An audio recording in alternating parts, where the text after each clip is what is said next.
दीनदयाल लाडो लक्ष्मी योजना की छठी किश्त भी जारी की। लाभार्थियों को राशि वितरण के दौरान सीएम नायब सिंह सैनी ने विपक्ष खास तौर से कांग्रेस पर जमकर हमला बोला। भ्रष्टाचार के मुद्दे पर विपक्ष के आरोपों का जवाब देते हुए सीएम नायब सिंह सैनी ने कहा कि कांग्रेस के समय में तो 6-6 महीने और एक साल तक पेंशन नहीं बनती थी, और अगर बनती भी थी तो उसमें भ्रष्टाचार हुआ करता था। लेकिन हमारी सरकार ने व्यवस्था परिवर्तन करते हुए प्रोएक्टिव मॉडल को अपनाया है। इसके तहत परिवार पहचान पत्र डेटाबेस के आधार पर पात्रता स्वयं निर्धारित होती है और पात्र नागरिकों को बिना दफ्तरों के चक्कर काटे, बिना आवेदन किए घर बैठे ही भत्ते का लाभ मिल रहा है। सीएम नायब सिंह ने कहा कि कांग्रेस के लोग अपने कार्यकाल का काम नहीं बता सकते हैं। सीएम नायब सिंह ने कहा कि पहले खाली घोषणाएं होती थी, लेकिन आज हमने ऐसी व्यवस्था की है कि घर बैठे ही जनता को सरकार की योजनाओं का लाभ मिल रहा है। साथ ही मुख्यमंत्री नायब सिंह ने कहा कि विपक्ष बिना तथ्यों के बात करता है। कांग्रेस शासन का भ्रष्टाचार किसी से छिपा नहीं है। कांग्रेस ने व्यवस्थाओं को ठीक नहीं किया, सिर्फ भागने का काम किया। आज हर अच्छे काम का विरोध करते हैं। वही बैंक गबन मामले को लेकर मुख्यमंत्री ने कहा कि हमारी सरकार जीरो टॉलरेंस पर काम करती है। जनता के प्रति हमारी जवाबदेही है। आज अपने इस खास कार्यक्रम में इसी मुद्दे पर करेंगे चर्चा, लेकिन उससे पहले कुछ सवाल है जो आज हम आपकी टीवी स्क्रीन पर रखते हैं। सवाल यह है, भ्रष्टाचार पर वार, क्यों सियासी तकरार? सवाल यह भी कि हर वर्ग का सम्मान क्यों मचा है घमासान? जब सबका सम्मान हो रहा है तो इतना घमासान क्यों है? ये सवाल है हमारा। सवाल यह भी कि राजनीति के लिए जनहितैषी फैसलों का विरोध क्यों कर रहा है विपक्ष? सवाल आज हम ये भी पूछ रहे हैं कि क्या बिना तथ्यों के, बिना फैक्ट्स के बात करता है विपक्ष? ये सवाल पूछेंगे विपक्षी पार्टियों के नेताओं से जो इस वक्त जुड़ेंगे इस खास चर्चा में। लेकिन उससे पहले क्या कहा है नेताओं ने, आपको वो सुनवा देते हैं। अलग अलग तरह से अपडेट करना पड़ता है, उसको भी अपडेट करेंगे। परंतु जब अपडेट करते हैं तो कांग्रेस के लोगों को उसकी भी पीड़ा होती है। वो बोलने लग जाते हैं, ये कर दिया जी, वो कर दिया जी। भाई सिस्टम को ठीक किया जा रहा है, और जब सिस्टम को ठीक किया जा रहा है तो आम लोगों को तो दिक्कत नहीं है, कांग्रेस को दिक्कत होती है। भाजते फिरते हैं, फिर कई लोग दुकानें खोल लेते हैं, कहा जी दुकान खोल लो, कहा इसको ठीक करेंगे, कहा। परंतु सरकार ठीक करने में लगी हुई है, कोई दिक्कत नहीं है किसी प्रकार की। गिरद गिरद घूमते रहा थे, 5-4 दलवाए थे, मैं रौला पाया, कहा मन्नू मिल गया, मन्नू मिल गया। लोग आम व्यक्ति वंचित रहता था, उस तक लाभ नहीं पहुंचता था, और वो भी नेता राजी हुए फिर थे। आज जब व्यवस्था ठीक है, आज बाजते फिर रहे ना बाजते, घूमते फिर रहे। जब घूमने का समय था, जब व्यवस्था ठीक करने का समय था, तब तो व्यवस्था ठीक नहीं की, तब तो कहीं दिखाई नहीं दिए। अब जब व्यवस्थाएं ठीक हो रही हैं, लोगों तक लाभ पहुंच रहे हैं, अब भाजते फिर रहे, कहा यहाँ ये हो गया जी, ये हो गया जी। मेरा आग्रह ये है, क्योंकि हम सब इस प्रदेश को आगे बढ़ाने वाले लोग हैं, आप भी उसी में हैं, मैं भी उसी में हूं, हमारे अधिकारी भी उसी में हैं। हमने देखिए जनता के प्रति जवाबदेह होना चाहिए, ये मेरा आग्रह है। मुझे दुख होता है कि इतना बड़ा सिस्टम हुआ है, विधानसभा के अंदर विपक्ष ने उठाया है, उनकी जिम्मेवारी है। मैंने इस बात को आश्वस्त किया था कि 24 घंटे में पैसा वापिस आ जाएगा, 24 घंटे में हमारा पैसा वापिस आ गया। दोबारा फिर वो कोटक महिंद्रा का निकला था, वो भी वापिस हमने ले लिया है। एयू स्मॉल में चला गया था, वो भी वापिस ले लिया, पैसा हमारा सारा वापिस आ गया। और ये भी ऐतिहासिक बात है कि उसके अंदर हमारा पैसा पूरा टाइमली वापिस आया, विद ब्याज आ गया, उसकी दिक्कत नहीं है। परंतु जहां जिसने गड़बड़ करी थी, मैंने विधानसभा में खड़े होकर के कहा था कि कमेटी मैं बना रहा हूं, और अरुण जी के नेतृत्व में वो कमेटी की घोषणा करी थी, क्योंकि फाइनेंस के हमारे सेक्रेटरी हैं, इनके नेतृत्व में कमेटी बनी थी, और एंटी करप्शन ब्यूरो भी उसके अंदर लगा हुआ था, उसको भी हमने जांच दी थी कौन कौन इसमें शामिल है, उसको ऊपर नीचे से लेकर के, क्योंकि इसमें चाहे बैंक है चाहे अन्य कोई और व्यक्ति है जिसकी मिलीभगत है, उसके अंदर उसमें कहीं ना कहीं दिक्कत है, तो उसकी जांच कराई। जैसे जैसे जांच आगे बढ़ रही थी, तो वो उस पर कार्रवाई भी हुई है और अब वो सीबीआई को। चलिए शुरुआत करते हैं खास चर्चा की और खास मेहमान जुड़ चुके हैं, उनसे आपका तारुफ करवा देते हैं। इस वक्त प्रवक्ता बीजेपी हैं राजकुमार कटारिया जी हैं, बहुत स्वागत है आपका। बजरंग दास गर्ग जी हैं प्रवक्ता कांग्रेस है, बहुत स्वागत है आपका भी। विजेंद्र रेणु जी हैं प्रवक्ता इनेलो हैं, बहुत स्वागत है आपका भी। राकेश कुमार जी हैं जो कि राजनीतिक विश्लेषक हैं, बहुत स्वागत है आपका राकेश जी इंडिया न्यूज पर। सबसे पहले राजकुमार कटारिया जी आप ही के साथ शुरुआत करूंगी। देखिए आज सीएम सैनी की प्रेस कॉन्फ्रेंस बहुत महत्वपूर्ण थी, कई मुद्दों पर बात करी, कई योजनाएं ऐसे जिनकी किस्त जो है सीएम की ओर से जारी हुई, लेकिन जो बातें उन्होंने कांग्रेस को लेकर बोली, विपक्ष को लेकर बोली, उन बातों का सार ये था कि भ्रष्टाचार था पूर्ववर्ती सरकारों में। सवाल ये कि आप मानते हैं कि पूर्ववर्ती सरकारों में भ्रष्टाचार था, और अगर था तो क्या वर्तमान सरकार में अब ट्रांसपेरेंसी आई है पूर्णतः? जी नमस्कार साक्षी जी। जी साक्षी जी मेरी आवाज आ रही है? बिल्कुल आवाज आ रही है आपकी। जी जी साक्षी जी नमस्कार, और साथी प्रवक्ताओं को भी मेरा नमस्कार और आपके दर्शकों को भी मेरा नमस्कार। देखिए आज मुख्यमंत्री जी ने पूरा विस्तार से बताया जिन जिन हालात में भी जो भ्रष्टाचार की जब जब भी कोई बात आती है तो हर मामले में जब किसी भी तरीके से सामने बात आती है तो सरकार भ्रष्टाचार के मामलों को छिपाने का काम नहीं करती और ना ही होना चाहिए। वही भावना के साथ सरकार ने हमेशा, मौजूदा सरकार ने इस भावना के साथ काम किया। जैसे ही थोड़ी सी भी कहीं से कोई खबर आती है कि किसी मामले में भ्रष्टाचार हुआ है तो सामने से आकर के जांच की घोषणा की जाती है।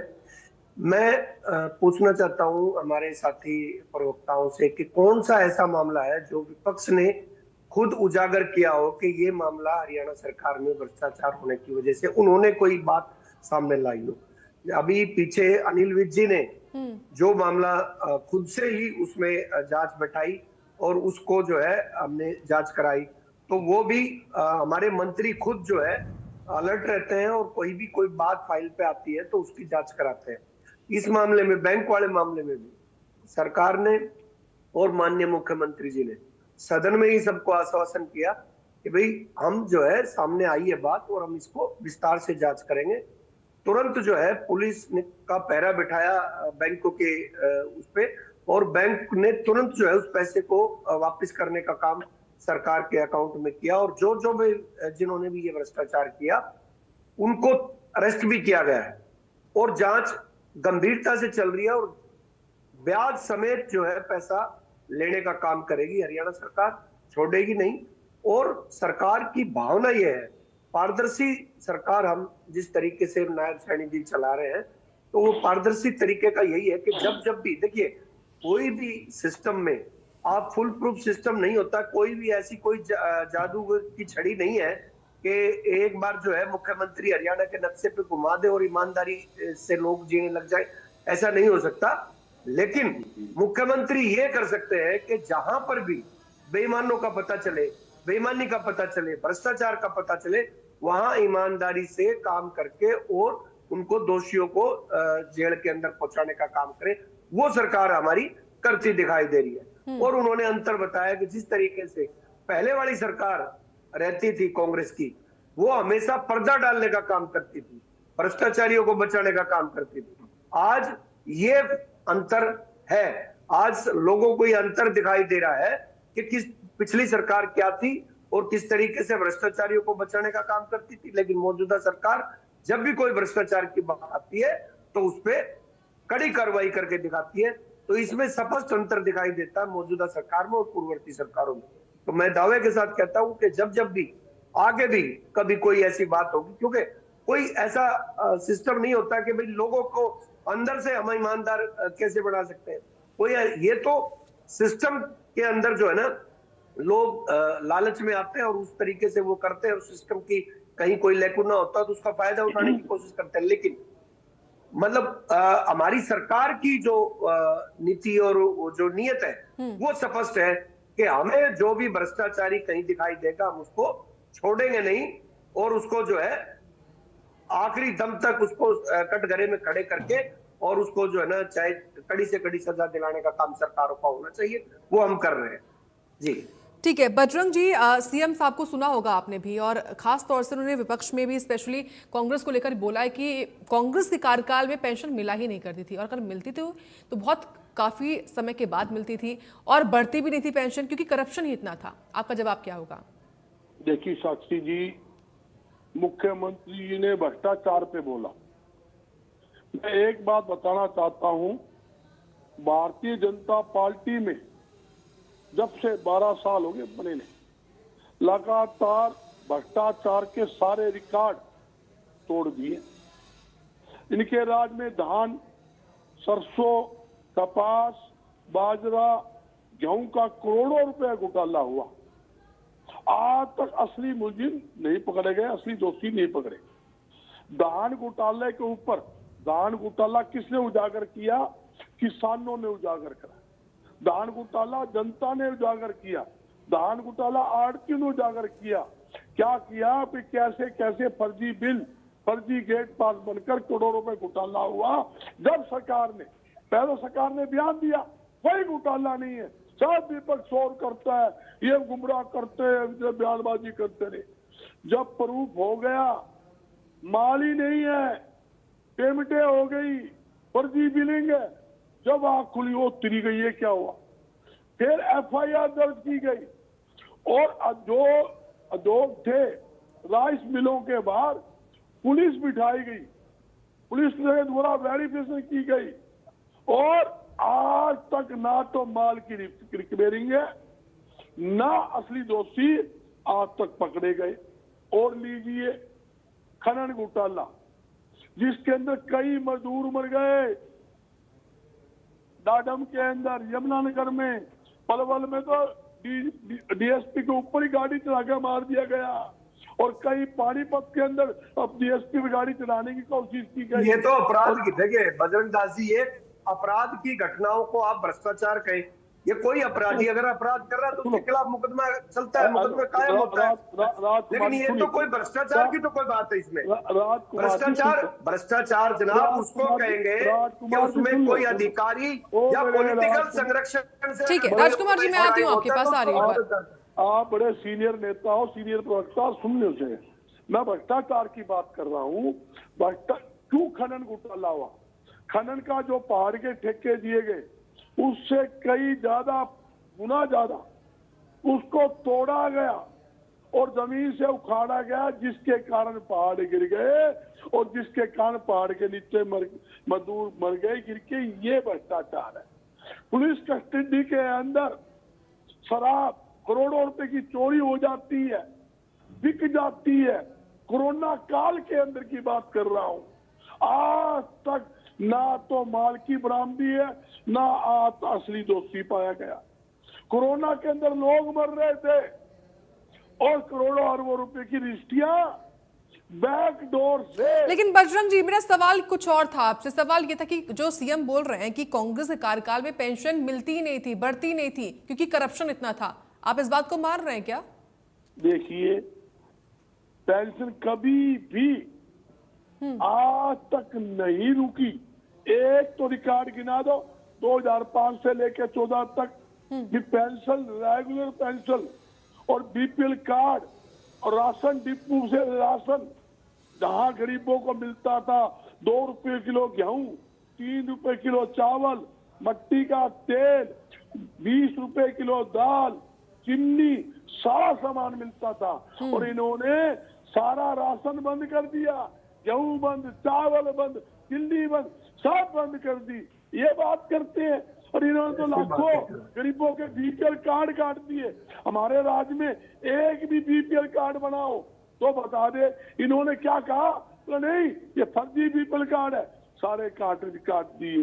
ये स्थिति करी इन्होंने। और यहाँ तक कि मैं बताता हूँ कितना इनके राज के अंदर भ्रष्टाचार का, मैं एक रिकॉर्ड नहीं दुनिया भर के, जहां तक कि आपने देखा एक भी सरकारी महकमा, कोई भी महकमा का नाम गिन लो, चाहे तहसील के अंदर दलाल छोड़ रखे रजिस्ट्री कराने के लिए। जब तक दलाल की इशारा नहीं होगा तब तक वो रजिस्ट्री नहीं होगी। ये कन्फर्म, एक भी रजिस्ट्री बगैर कमीशन के, बगैर दलाली के नहीं होती, इंतकाल नहीं होता। दूसरी बात सुन लीजिए, यहाँ तक कि किसान का फसल जब बिकती है 3 बार रिश्वत देनी पड़ती है, 3 बार। जिस टाइम किसान की फसल बिकती है उस टाइम रिश्वत मार्केटिंग बोर्ड के अधिकारी कट्टे वाले को, जब उठान होता है ठेकेदार को रिश्वत, सारी सरकार को पता है। एफसीआई गोदाम में जब माल लगाते हैं तब रिश्वत, बिना पैसे दिए गाड़ी नहीं उतरती। ये भ्रष्टाचार। नगर निगम ले लो आप, नगर निगम, नगर पालिका, नगर परिषद, भ्रष्टाचार का अड्डा बना हुआ है। यहाँ तक कि यहाँ अपने प्रॉपर्टी आईडी बनाने का ठेका एक जयपुर की कंपनी को एक मंत्री का, आप तमाम जो आरोप लगा रहे हैं उसका जवाब मैं लूंगी राजकुमार जी से। ठीक है, एक बार रेणु जी की बात आ जाए। आधा मिनट जो मैं आ गया। 18 करोड़ 11 लाख रुपए का, हाँ, ये प्रॉपर्टी आईडी बनाने का ठेका छोड़ा। जवाब लेंगे इस पर राजकुमार जी से। ठीक है, आईडी भी 95% कल सर्वे हुई, उसके बावजूद 58 करोड़ से ज्यादा का भुगतान कर दिया गया। ठीक है, निगम ने, ठीक है बजरंग जी, और चेयरमैनों ने हाउस में पास किया, इसके खिलाफ कार्रवाई की जाए। 18 करोड़ 11 लाख की पेमेंट रोकी जाए, उसकी पेमेंट 18 करोड़ 11 लाख की जाए। ठीक है सर, ठीक है, ठीक है बजरंग जी, मैं आऊंगी आपके पास फिर से। एक बार मैं रेणु जी का ओपनिंग रिमार्क आ जाए। रेणु जी, सीएम ने यह भी कहा कि विपक्ष बिना तथ्यों के बात करता है। अगर कोई काम देश हित में हो रहा है तो उस पर उसका विरोध नहीं होना चाहिए। साक्षी जी, सर्वप्रथम आपके चैनल से जुड़े हुए हर गणमान्य व्यक्तियों को इनेलो की तरफ से राम राम, नमस्ते और जय हिंद। ये बिल्कुल बात सही है सीएम की कि तथ्यों के बगैर बात नहीं होनी चाहिए, तथ्यों के साथ ही बात होनी चाहिए। और ये भी बात सही है कि जनता का यदि फायदा हो तो विपक्ष को भी प्रसन्नता होनी चाहिए। जब जनता का फायदा होता है हमें प्रसन्नता होती है, और बहुत प्रसन्नता होती है। और हम समझते हैं कि ये जनता का सौभाग्य है कि इनको फायदा दिया जा रहा है सरकार के द्वारा, हमें किसी प्रकार की कोई अड़चन नहीं है। और जो बिना तथ्यों की बात करते हैं, ऐसा कोई भी न तो नेता है, चाहे वो कांग्रेस के नेता हो, चाहे इनेलो के नेता हो, चाहे प्रवक्ता हो, जब कोई टीवी चैनल के ऊपर मीडिया के सामने कोई बात रखता है तो उसका कोई ना कोई वजूद होता है, कोई ना कोई उसके साक्ष्य भी होते हैं, और साक्ष्यों के आधार पर ही बात की जाती है। बिना साक्ष्यों की कोई बात नहीं होती है, चाहे वो प्रवक्ता महोदय हैं और चाहे नेता महोदय हैं। अभी जिस प्रकार से बजरंग दास गर्ग ने अनेकों घोटाले गिनवाने का काम किया, क्या ये सत्य नहीं है? क्या ये घोटाले नहीं हुए हैं? क्या इनमें किसी प्रकार के तथ्यों की कमी है? अगर कमी है तो राजकुमार जी से निवेदन करेंगे कि वो बताएं कि ये घोटाले नहीं हुए। बजरंग दास गर्ग जी झूठ बोल रहे हैं, और मैं भी सेकंड करता हूं इन सभी घोटालों को कि ये घोटाले हुए हैं। और इनके अलावा जो इन्होंने कहा कि भाई घोटाले सरकार खुद पकड़ती है, एक्शन लेती है, विपक्ष ने कौन सा घोटाला उठाया? विपक्ष ही घोटाले उठाता है राजकुमार भाई। जब हम घोटाले उठाते हैं, जब आपको ये लगता है कि जनता के बीच में हमारी छवि खराब होगी, तो अपनी छवि को ढांपने के लिए, अपने चेहरे को छुपाने के लिए आप लोग उसकी जांच करवाते हो। और 3rd और 4th सत्र के जो कर्मचारी हैं, नीचे के जो कर्मचारी अधिकारी हैं, उनके ऊपर छोटी मोटी कार्रवाई करके जनता को भ्रम में डालने का काम किया जाता है। असली भ्रष्टाचारियों तक आप नहीं पहुंचते हो, और ना ही कभी आपने पहुंचे हो, और ना ही कभी आपने प्रयास किया है। आप कहते हैं कि विपक्ष भ्रष्टाचार के मुद्दे नहीं उठाता है। शराब का मुद्दा किसने उठाया था? अभय सिंह ने रिटर्न में फाइल भी संसद में देने, विधानसभा में देने का काम किया था। उसके ऊपर क्या कार्रवाई आपने की? धान का घोटाला, एक तो ये घोटाला है जो अभी हुआ था लास्ट ईयर, एक 2019 में इससे भी बड़ा घोटाला हुआ था। और 2019 का घोटाला तथ्यों सहित अभय सिंह चौटाला ने विधानसभा में प्रस्तुत करने का काम किया था। रजिस्ट्री घोटाले का मुद्दा किसने उठाया था? वो इंडियन नेशनल लोकदल पार्टी ने उठाने का काम किया था। लेकिन उसके बावजूद भी बार बार कहा गया, एसआईटी बनाई गई, बार बार डिमांड की गई, सरकार से निवेदन किया गया, भाई उसकी जो रिपोर्ट आई है एसआईटी की, वो पब्लिक डोमेन में डाल दो, पब्लिक को बता दो एसआईटी में क्या आया है, कौन दोषी पाया गया, किसके खिलाफ एक्शन हुआ। सरकार ने आज तक दिखाने का काम नहीं किया मेरे भाई। और सबसे बड़ी बात, आप कहते हो कांग्रेस के टाइम में भ्रष्टाचार होता था। आप कहते हो कि इनेलो के टाइम में भ्रष्टाचार होता था। मेरे भाई 5 जनवरी 2026 का न्यूज़पेपर अमर उजाला पढ़िए आप। उसमें आपका जो स्टेट विजिलेंस और स्टेट जो अपना करप्शन ब्यूरो है, उन दोनों की संयुक्त रिपोर्ट में ये दर्शाया गया है, जो कि एजेंसियां आपकी हैं, सरकारी एजेंसी हैं। विद सोर्स मैं आपको बोल रहा हूं, विद मतलब डेट के साथ मैं बोल रहा हूं। उसमें अपना स्टेट विजिलेंस और अपना स्टेट क्राइम ब्यूरो, उनकी संयुक्त रिपोर्ट ने बताया है कि 2021 से लेकर के 2023 तक भ्रष्टाचार के मामलों में 186% की वृद्धि हुई है। 2 वर्ष में 186%। और आज हरियाणा प्रदेश भ्रष्टाचार के मामले में देश में 7वें पायदान पर खड़ा हो गया है।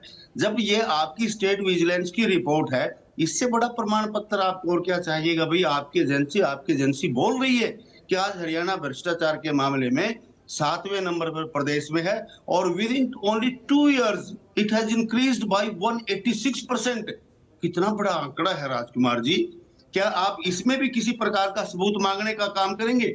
और अब जिस प्रकार से आपका तो सरकारी पैसा सुरक्षित नहीं है, सरकारी पैसों का लोग दुरुपयोग कर रहे हैं। 600 करोड़, 590 करोड़, बाप रे बाप, इतनी बड़ी रकम उसको भी दूसरों में ट्रांसफर कर दिया जाता है। लोग अपने हिसाब से उसको ट्रांसफर कर रहे हैं। आपकी सरकार चैन की नींद सो रही है। 160 करोड़ का घोटाला पंचकुला नगर निगम में, वो दूसरे खातों में चला जाता है। लोग कहीं अलग से एफडी करवा रहे हैं, कोई शेयर मार्केट में लगा रहा है, कोई कहीं लगा रहा है। सरकारी पैसे का इस प्रकार से दुरुपयोग तो पहली बार सुनने को मिला है। क्या आपके पास कोई ऐसा उदाहरण है कि इंडियन नेशनल लोकदल पार्टी के समय में सरकार के पैसों को जो एफडी के रूप में किसी बैंक में आगे उसका इन्वेस्टमेंट किया गया है? कभी हुआ? ये पहली बार हरियाणा प्रदेश में हो रहा है। और आज पहली बार, ये मैं जरूर कहूंगा, पहली बार आपने आरके सिंह और प्रदीप कुमार जो आईएएस अधिकारी हैं, पहली बार आपने उनको सस्पेंड करने का काम किया है। अदरवाइज तो थर्ड क्लास से ऊपर के कर्मचारियों तक पहले कभी आप पहुंचे ही नहीं थे। दूसरी बात, आपने पैडी घोटाले की जांच करवाई। पैडी घोटाले की जांच में क्या आया? 75 अधिकारियों के खिलाफ जो है ना, ये जांच में आया कि 75 अधिकारियों के खिलाफ चार्जशीट दायर की गई, कुछ के खिलाफ एफआईआर हुई, और किसी को आपने गिरफ्तार भी किया गया है। इसके बाद बड़े बड़े मिलर और डीलर के ऊपर वो भ्रष्टाचार का मामला आया। तो किसकी सह से होता है? आज आप किसान को कहते हो कि ये कानून पालन करेंगे, अंगूठा लगवाएंगे, आंखों की पुतली नापने का काम करते हो, लेकिन बॉर्डर को आपने खुला क्यों छोड़ रखा है? ताकि बड़े बड़े मिलर बाहर के अनाज को मंडियों में ले आए और किसान को शिकंजे में कस रहे हो और चोर को खुला छोड़ रहे हो। तो ये भ्रष्टाचार नहीं तो और क्या होगा? और आप क्या कह रहे थे कि माइनिंग वाला जो क्राइम में आता है भ्रष्टाचार में नहीं आता। मेरे भाई, वो भ्रष्टाचार करने के लिए ही क्राइम किया गया था, ताकि वो अवैध रूप से माइनिंग कर सके। सुरेंद्र डीएसपी का क्या कसूर था? वो भ्रष्टाचार को रोकने के लिए गए थे वहां पर। वो चाह रहे थे कि भ्रष्टाचार ना हो, अवैध माइनिंग ना हो, इसलिए उसके क्राइम किया गया।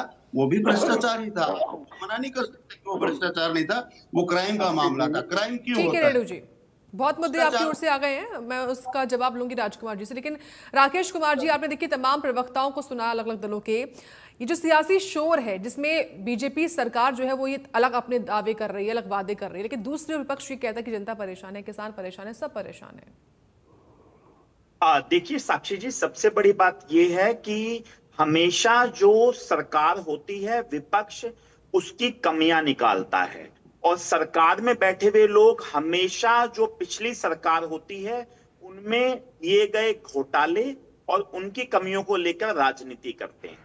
अगर आप हरियाणा को देखेंगे तो निश्चित तौर पर कांग्रेस पार्टी के कार्यकाल में, जब कांग्रेस पार्टी की सरकार हरियाणा में हुआ करती, तो निश्चित तौर पर घोटाले भी हुए होंगे। अगर घोटाले हुए हैं, आरोप लगे हैं, तो बीजेपी की सरकार को बने हुए आज लगभग हरियाणा में 11 साल होने जा रहे हैं। तो उन घोटालों के ऊपर इन 11 सालों में अभी तक जांच क्यों नहीं पूरी हुई, और कौन से ऐसे लोग थे जो उसमें लिप्त थे, उनको सजा क्यों नहीं मिली। और अगर हम ये देखें कि किस तरीके से जो प्रशासन में जो जुड़े हुए लोग होते हैं, वो किस तरीके से, चाहे सरकार किसी की भी हो, पर वो काम रुक नहीं पाता। उसका एक बहुत बड़ा एग्जाम्पल है हरियाणा के अंदर सरकारी नौकरियों के पेपर लीक मामले। ऐसा नहीं है कि कांग्रेस पार्टी के कार्यकाल में ही पेपर लीक हुए। 2014 के बाद से 2024 तक भी बीजेपी की सरकार के अंदर रहते हुए भी हर सरकारी नौकरी के अंदर कई सरकारी पेपर लीक हुए, जिसके ऊपर जांच भी बैठी। खुद नायब सिंह सैनी जी ने, मुख्यमंत्री जी ने 2025 में कुछ अधिकारियों का निलंबन भी किया इस एक्शन लेते हुए। हालांकि एक्शन लिए गए। और घोटालों की बात करें तो जो घोटाले हैं वो उनको रोकने के लिए, मैं ये नहीं कह रहा कि कांग्रेस की सरकार के टाइम पे नहीं हुए या बीजेपी की सरकार के टाइम पे नहीं हुए। अगर हम एक जिम्मेवारी देखें तो जो सरकार में बैठे हैं उनकी भी जिम्मेदारी है कि वो करप्शन को, घोटालों को रोकें, और जो विपक्ष में बैठे हैं उनकी जिम्मेदारी है कि वो उजागर करें अगर ऐसा कोई घोटाला या कोई इस तरह की चीज सामने आती है। इसकी व्यवस्था को ठीक करने के लिए देखिए, हम डिस्कस करते हैं कि घोटाला किस सरकार में हुआ और किसने किस पे आरोप लगाए, लेकिन एक डिस्कशन ये भी होनी चाहिए कि इन घोटालों को, इन बेईमानियों को, इन पेपर लीक्स को कैसे रोका जाए। उसके लिए कानून बनना चाहिए। कानून कैसे, फास्ट ट्रैक कोर्ट होने चाहिए। हरियाणा बीजेपी सरकार को चाहिए हरियाणा में फास्ट ट्रैक कोर्ट बना दें, जिनके अंदर जो भी आदमी घोटाले में, करप्शन में लिप्त है, पेपर लीक के मैटर्स हैं, उनको टाइम बाउंड लिमिटेशन के अंदर उनको केसेस को खत्म किया जाए, ताकि जो भी लोग इसमें लिप्त हैं उनको सजा भी मिल सके। अब मैं कहता हूं कि कांग्रेस पार्टी पे आरोप लगे कि उन्होंने घोटाले किए थे, तो 11 साल आज बीजेपी की सरकार को हो गए। हरियाणा में उन जिन लोगों ने भी घोटाले किए उनको सजा क्यों नहीं मिली? जिन लोगों ने 2014 से अब तक पेपर लीक के अंदर वो संलिप्त थे, उनको अभी तक सजा क्यों नहीं मिली? मेरा व्यक्तिगत विचार ये है कि आम जनता को चाहिए कि जो भी सरकार में आए वो लोगों तक अपनी सेवाएं उनको डिलीवर करे। मैं समझता हूं डिजिटल दुनिया है, जिस तरीके से मुख्यमंत्री नायब सिंह सैनी जी ने कई योजनाएं पारित करी और जिस तरीके से डिजिटलाइजेशन पूरे हिंदुस्तान में ही हो रहा है, अब हरियाणा में भी बहुत अच्छा एक शुरुआत है कि लोगों को घर बैठे हुए उन फैसिलिटीज को अवेल कर पाएंगे। लेकिन इसमें भी एक बहुत बड़ा मुख्य बिंदु ये है कि जब हम ऑनलाइन कोई एप्लीकेशन सबमिट कर देते हैं तो भी जब तक सरकारी डिपार्टमेंट के अधिकारी अपने ऑफिस में पब्लिक को ना बुला लें, उनका वो काम नहीं करते। ये आप हरियाणा के किसी भी आदमी से, आम आदमी से जाके पूछ सकते हैं। केवल चाहे वो रजिस्ट्री हो, चाहे वो तहसील का काम हो, चाहे वो एसडीएम ऑफिस का काम हो, जब आप एप्लीकेशन को ऑनलाइन सबमिट करते हैं तो बिना ऑफिस में जाकर धक्के खाए वो काम नहीं होता। तो प्रशासन को चाहिए कि उनका क्रियान्वयन भी ठीक हो, उस पर भी काम हो। हालांकि आरोप लगाना हर एक पॉलिटिकल पार्टी का काम है, और इस जो भी गलत करता है कानून के अंदर उसको सजा मिलनी चाहिए। ठीक है राजकुमार जी, कई सारे सवाल आपके लिए आ चुके हैं। बजरंग दास की बजरंग जी की ओर से भी तमाम सवाल पूछे गए, रेणु जी ने भी तमाम सवाल पूछे हैं। तो वहीं जो समाधान है वो राकेश कुमार जी ने भी बताया है। वो पूछ रहे हैं कि पेंशन आप बताइए हमारे कार्यकाल में कब पेंशन रुकी। तो वहीं समाधान के तौर पर वो ये भी बोल रहे हैं कि जो अलग से फास्ट ट्रैक कोर्ट है वो आपको बनाना चाहिए, ताकि जो करप्शन है उसका तुरंत ही समाधान हो सके। जवाब क्या होगा आपका? देखिए साक्षी जी, मैं पहली लाइन में ही अपनी जो पार्टी और हमारी सरकार की मंशा मैं आपको बता दूं। हमारा बिल्कुल जीरो टॉलरेंस के ऊपर सरकार चला रहे हैं। हम प्रतिबद्ध हैं, कटिबद्ध हैं और संकल्पित है कि हम भ्रष्टाचार को सहन नहीं करेंगे, और भ्रष्टाचार जहां जहां पर भी मिलेगा उसके खिलाफ हम कार्रवाई करेंगे। एक बात। दूसरी बात, आपने जो बताया कि भाई आप राकेश जी ने भी हमारे को ये कहा कि भाई 11-12 साल सरकार हो गई है। बिल्कुल मैं मानता हूँ 11-12 साल सरकार हुए, लेकिन इन 11-12 सालों में जो सरकार की कार्य प्रणाली में चेंज आया है उसको आप अंडरलाइन करेंगे, उसको आप देखेंगे तो बहुत बड़ा बदलाव हरियाणा के अंदर। और मैं ये कहूंगा हरियाणा पूरे देश के अंदर इन योजनाओं को डायरेक्ट बेनिफिट पहुंचाने की योजनाएं जो है उसमें सबसे आगे खड़ा है। उसका मतलब ही ये था कि जो बिचौलिया सिस्टम है हम उसको खत्म करें। बीच से जो पैसा लेकर के गायब हो जाते थे उसको काफी हद तक कंट्रोल किया गया है चीजों को, और डायरेक्ट बेनिफिट जो योजना है बिल्कुल अकाउंट के अंदर पैसा पहुंच रहा है लोगों के। लेकिन जब आप ये देखिए व्यवस्था के अंदर आज कोई मान लीजिए कोई सरकारी कर्मचारी भर्ती होता है और वो 30 साल 40 साल अपनी सेवाएं देता है। जो आज कर्मचारी भर्ती हुए हैं, जो काम कर रहे हैं, वो आज से 40 साल पहले भर्ती हुए हैं, और वो लोग जो सेवाएं दे रहे हैं, उन्होंने इस सिस्टम को इस तरीके से तार तार करके रखा हुआ था। 40 साल में जो उन्होंने मलाई खाई और सरकार के जो सिस्टम को लूपहोल्स को देख करके उनकी आदत खराब हो गई है, तो उन आदत को हम लोगों ने बहुत हद तक तो कंट्रोल किया है, लेकिन कहीं कहीं अभी भी जो शिकायतें मिलती है, जो सिस्टम तोड़ने की बातें आती है, उनको कंट्रोल करने की सरकार कोशिश कर रही है। मैं मानता हूं ओवरनाइट कोई चीजें ठीक नहीं हो सकती है। सरकार, एक मुख्यमंत्री, एक अकेला मुख्यमंत्री हर ऑफिस को थोड़े चलाता है। ये ऑफिस तो जो है ये सरकार का सिस्टम है, जो पता अधिकारी लोग हैं या उनके नीचे के क्लर्क लोग हैं वो चलाते हैं। लेकिन सरकार के स्तर पे जो मंशा दिखाई देती है हमेशा कि हम ऐसा सिस्टम कायम करें कि लोगों को कोई दिक्कत ना आए। अब बात आई, ये खरीद की बात आई। अब ये खरीद में इन्होंने पीछे कहा कि भी धान घोटाला हुआ, उस घोटाले से सबक लेकर के सरकार ने एक मैकेनिज्म बनाया कि हम जो है गेहूं बेचने वाला जो सिस्टम आ रहा है उसके अंदर बायोमेट्रिक, जियो फेंसिंग या और चीजें हम करने लगे। लेकिन विपक्ष जो है इस बात को पचा नहीं रहा है, वो राजनीति करने के लिए मंडियों में पहुंच रहा है, क्योंकि ये जरूरी है आज की डेट में लोगों के। देखिए, मैं कहता हूं जब भ्रष्टाचारियों के नकेल कसी जाती है तो उनको ये दिखता है कि तुम पैसा बना नहीं सकते हो, तो वो अपने माध्यमों से विरोध करवाने की कोशिश करते हैं कि सिस्टम लागू ना हो। मैं कहता हूं कि किसका नुकसान है इसमें? किसान को फायदा ही फायदा। किसान इंटरव्यू देके जा रहा है कि बहुत अच्छी व्यवस्था है बायोमेट्रिक में, ईमानदार आदमी को क्या दिक्कत है बायोमेट्रिक देने में? आज कोई भी व्यवस्था है, आज टेक्नोलॉजी इतनी हाई है, सब कुछ फास्ट काम हो रहा है। और आप ये देखिए कि हमने जो है जो गेहूं खरीदा अब तक जो मंडियों में है 17 लाख मीट्रिक टन और 3 लाख मीट्रिक टन का हमने पेमेंट भी कर दिया है। तो मतलब कितना फास्ट काम हो रहा है। हर रोज जो है 48 घंटे के अंदर हम पेमेंट प्रोसेस कर रहे हैं। पहले 15-15 दिन, एक महीना आरटीओ के चक्कर काटते रहते थे, एक महीने बाद जाकर के उनको पेमेंटें मिलती थी। इतना फास्ट सिस्टम होने के बावजूद भी विपक्ष के नेता वहां पे जो है फोटो सेशन कराते हैं। उनको चाहिए ये कि सरकार अच्छी हो। हाँ ठीक है, अगर कहीं कमी दिखती है तो वो हमें बताए, हम उस कमी को सुधारने की कोशिश करते हैं।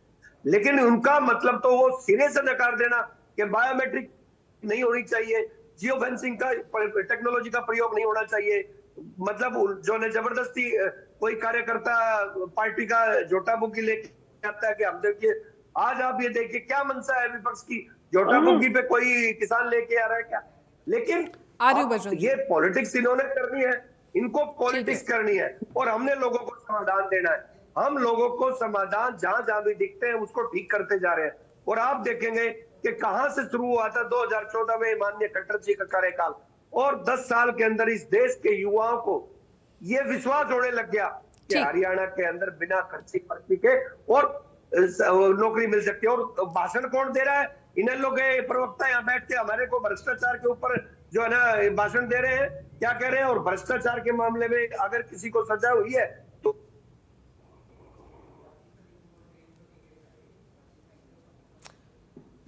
ठीक है। राजकुमार जी, आपकी आवाज अब नहीं आ रही है, एक बार उसको चेक करवाते हैं।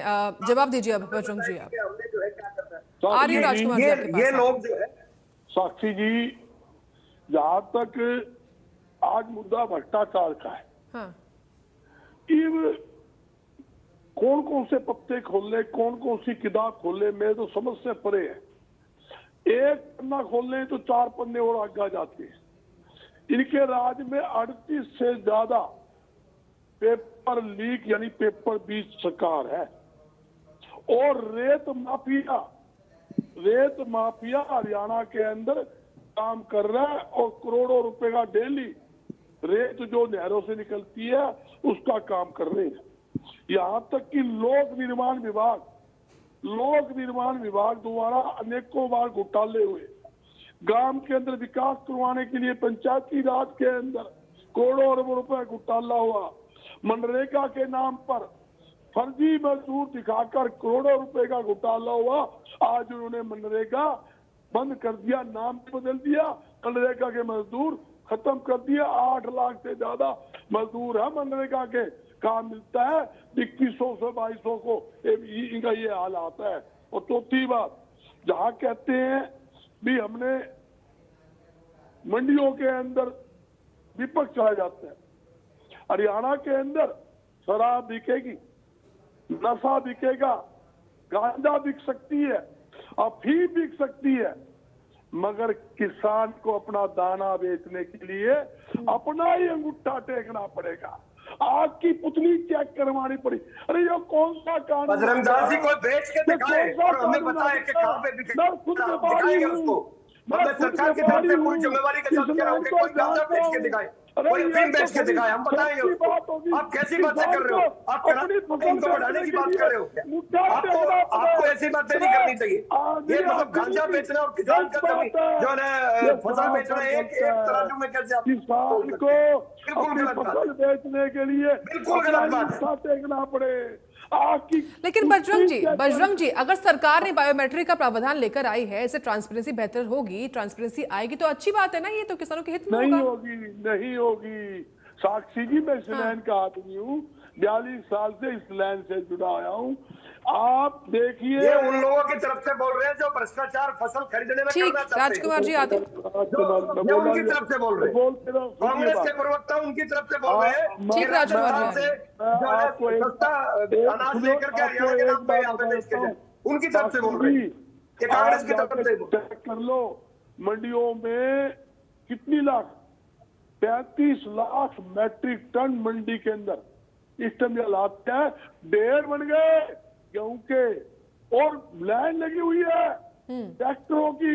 मंडी के अंदर तो भर गई, मंडी के बाहर जब ये हालात है, बारिश है, मौसम खराब है, थोड़ा 2 दिन और रुक जाइए, 3 किलोमीटर लंबी लाइन आपको मंडियों के बाहर लगती दिखाऊंगा और जाम लगता पाएगा। मंडी के अंदर ट्रैक्टर छोड़िए, आप कार छोड़िए, पैदल जाने की जगह भी नहीं मिलेगी। ये तो वो सरकार है, पैसे लाओ, काम कराओ, अपने घर जाओ, ये तो सेवा सलूक। ये कहते हैं हमने खर्ची पत्ती बंद कर, अरे कैसी खर्ची पत्ती बंद कर दी? करोड़ों रुपए आप टेचू में भर में लेते हो।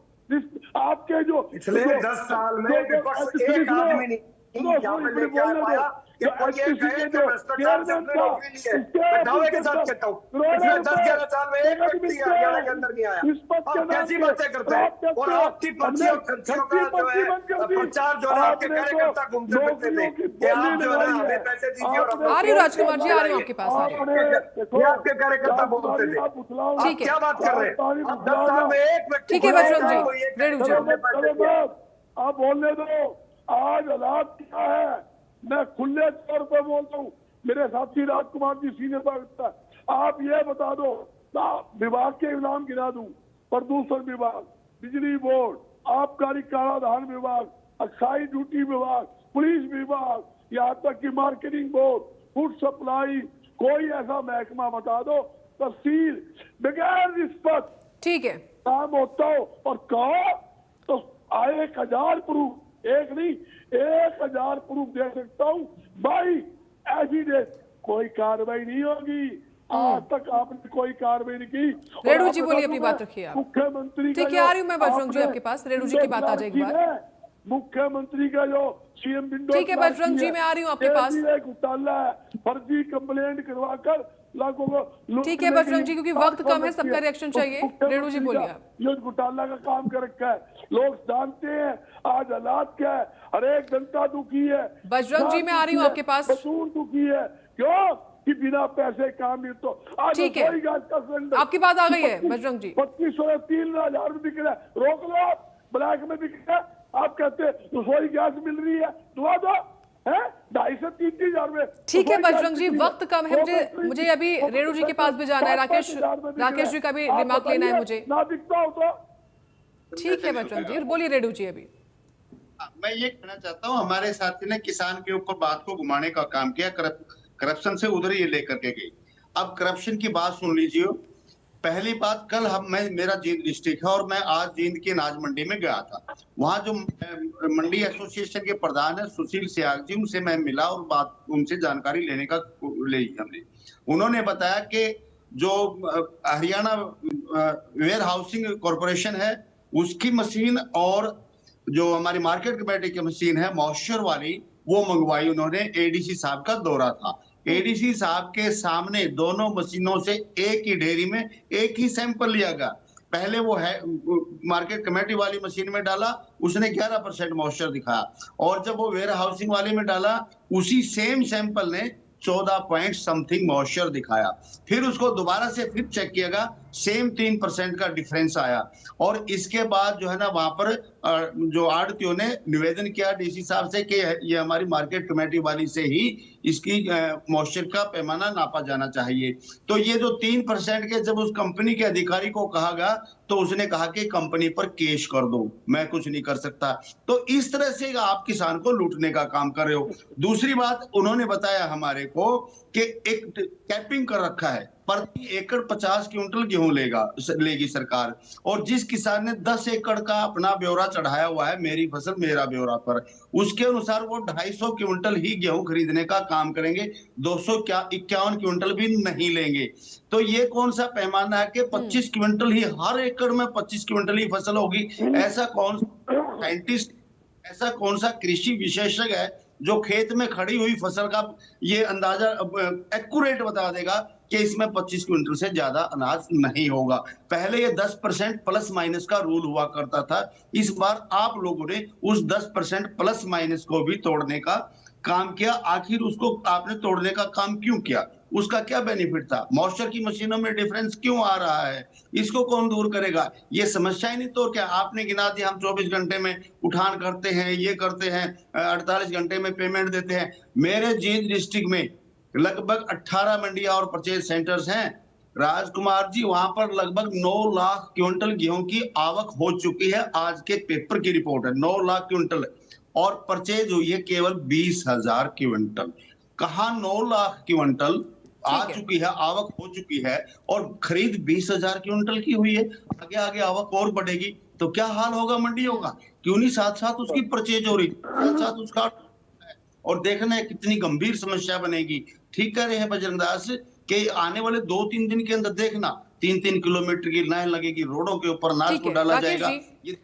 राकेश जी, सियासत के लिए जनहितैषी फैसलों का विरोध करना क्या ये जनता को बरगलाना नहीं है, उकसाना नहीं है? देखिए, कोई भी ऐसी योजना हो जिससे आम जनता का, किसान का और देश के युवाओं का फायदा हो, उसका विरोध किसी को नहीं करना चाहिए, चाहे वो विपक्ष में बैठे हुए लोग हों, या वो कोई अधिकारी हों, या वो सरकार में बैठे हुए नेता हों। मेरा व्यक्तिगत मानना यह है कि सरकार को और विपक्ष को भी ये सहयोग करना चाहिए कि जनहित के जो फैसले हैं उनमें सभी सहयोग करें, लेकिन उसी के साथ साथ किसान की स्थिति को देखना चाहिए कि किसान को किस तरीके से फायदा मिल सके, युवाओं को किस तरीके से रोजगार मिल सके, और जिन लोगों ने भी घोटाले किए हैं या नौकरियों के अंदर बेईमानी करी है, पेपर लीक किए हैं, उनके ऊपर सख्त से सख्त कार्रवाई करने के लिए भी सरकार को कुछ ना कुछ बहुत